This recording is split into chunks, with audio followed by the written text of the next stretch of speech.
In this week's auto-contouring review, I'm going to be doing something slightly different. I'm going to be highlighting some of the abstracts that will be presented at the upcoming ESTRO conference this weekend. Of course, if you're looking at this video after the first weekend in December 2020, then these will be abstracts that were presented at the ESTRO conference in 2020. The video is only going to permit time for a limited number of abstracts to be considered. I've gone through all of the abstracts I could find related to auto-contouring or auto-segmentation. I'm going to be highlighting those that I found interesting and those that I want to ask the authors questions about if I get the opportunity to at a virtual conference. So these may not be the best abstracts at the conference, but hopefully they will be the most interesting, maybe some of the most novel abstracts and worthy of your consideration. This video will be a little bit bitty in the sense I will take a look at each abstract in turn and highlight some of the questions that I would be like to know about the work that's being presented. And then at the end of the video I will try and summarise the sort of state of auto-contouring as seen at the ESTRO conference. Perhaps the most obvious place to start in looking at abstracts at the ESTRO conference is the dedicated poster highlights session relating to auto-contouring. In that session I'll be presenting the abstract on the work that we did with Groningen, looking at whether there are systematic edits taking place in clinical practice. That work is the subject of a separate video based on the full journal paper, so I won't be discussing it today. And there's also the abstract leading to the work by Ellen Brumberg, looking at the evaluation of deep learning contouring when trained on data from an external institution. Again, that's the subject of a different video, so I won't cover it here. But within that poster highlight session is what I consider to be perhaps the most interesting abstract at this year's ESTRO. In it, the authors look at the impact of the training dataset size on the performance of deep learning contouring in head and neck.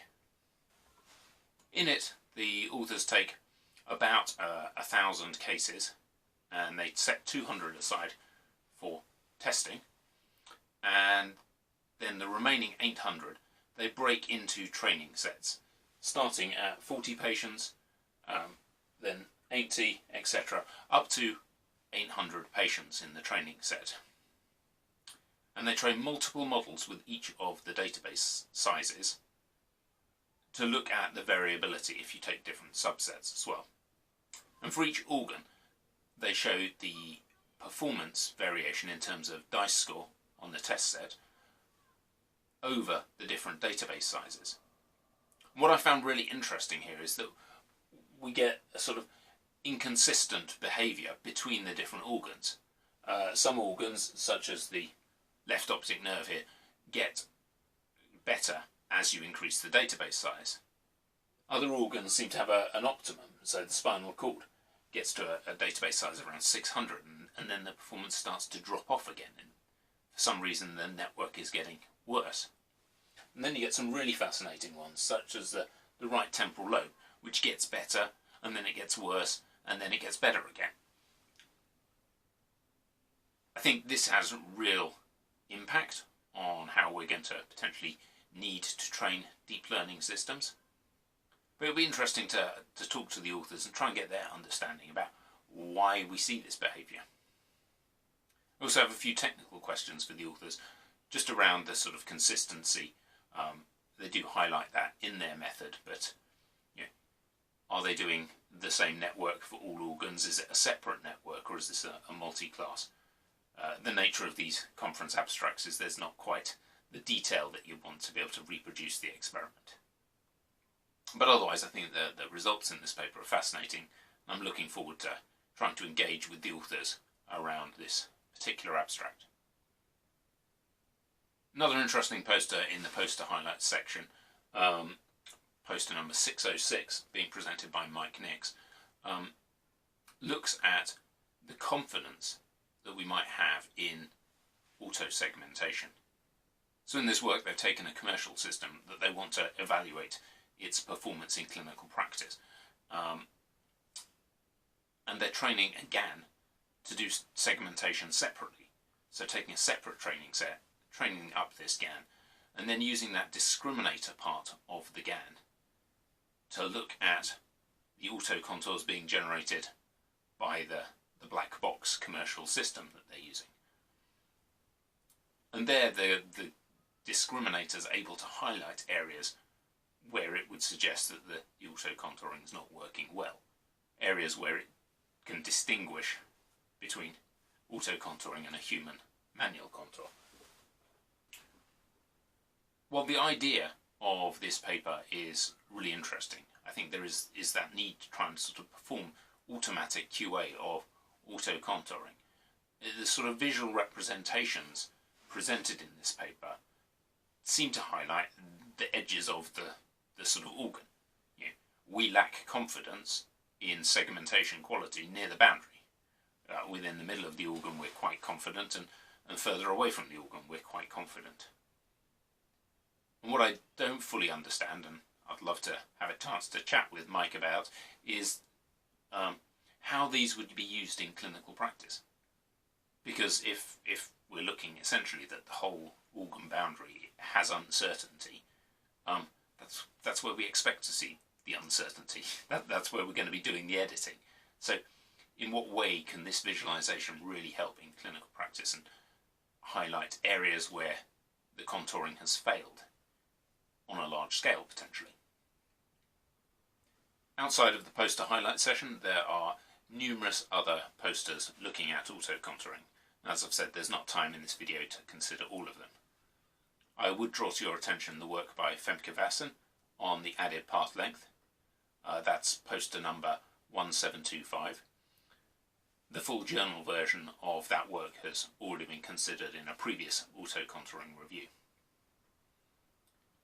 There's a really interesting poster by Takafumi Nemoto looking at 2D and 3D UNets for lung segmentation.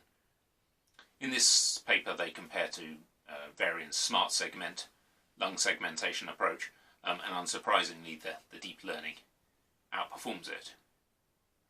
But what's interesting in this work is they've done that comparison of 2D and 3D segmentation, and intuitively you might think that 3D segmentation is going to be better. And in this poster they find really the performance of the two networks is pretty equivalent. So for lung segmentation, certainly there's very little difference between the 2D and 3D.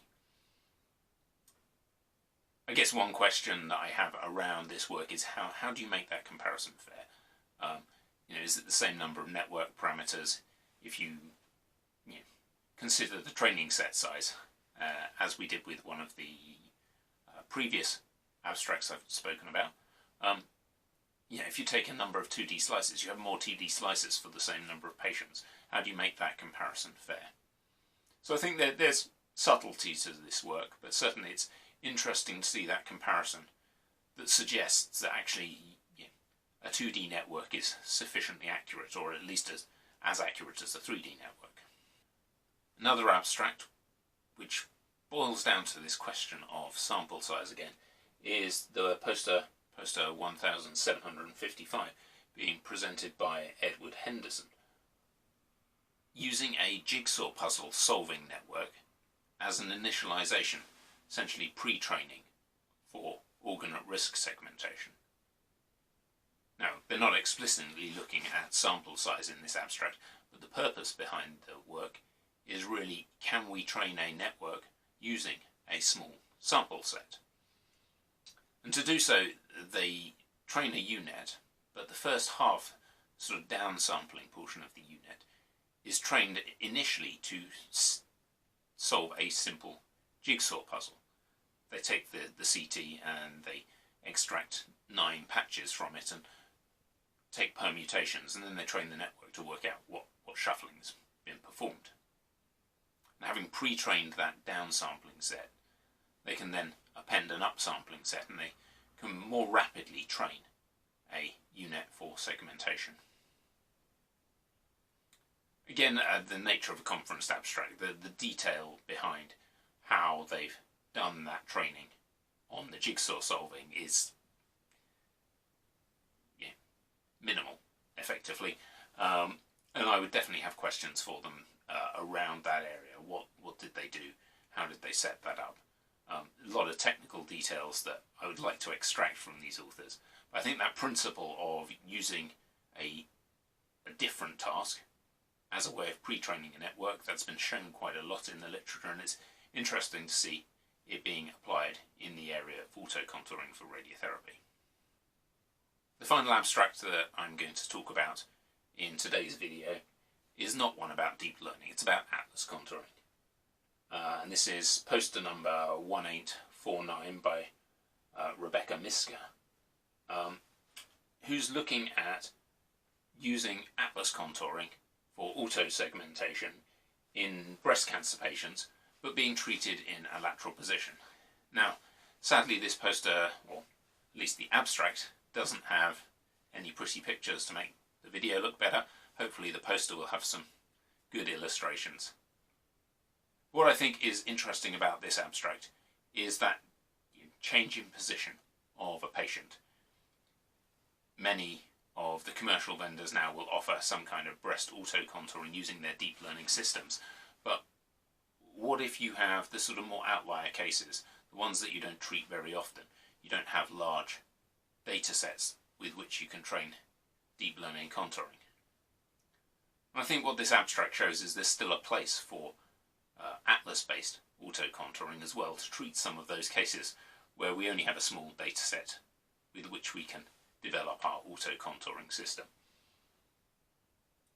And the performance that she finds in this work is pretty good, and maybe comparable to some of the deep learning approaches for breast contouring as well.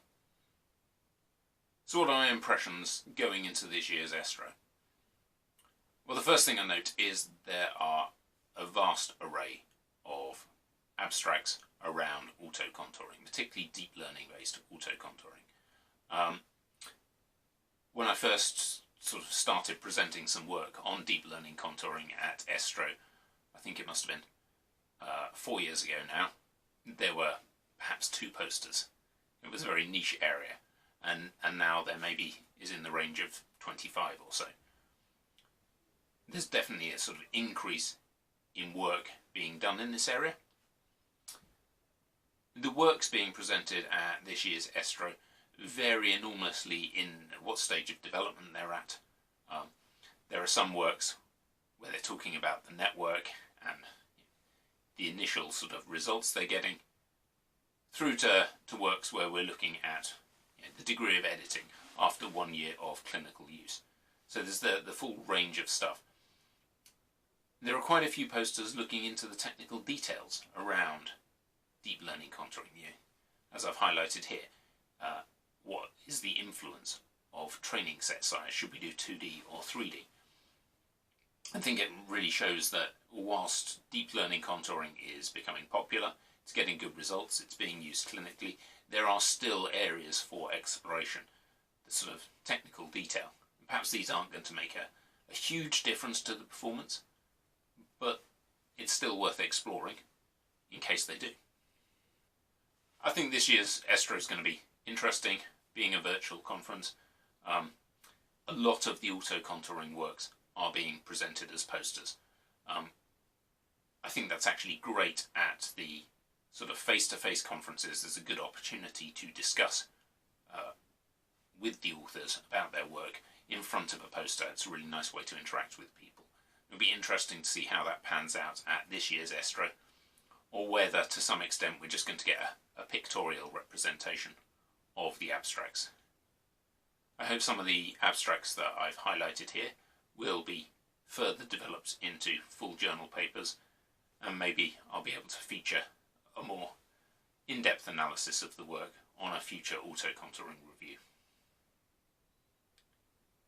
Thanks for listening. I hope that if you're at ESTRO, you'll have the opportunity to engage with me and discuss some of these posters. And if you've come to this after ESTRO and you've missed out on the live presentations, I hope you're able to still access those abstracts or maybe even the full journal versions. Thanks for listening.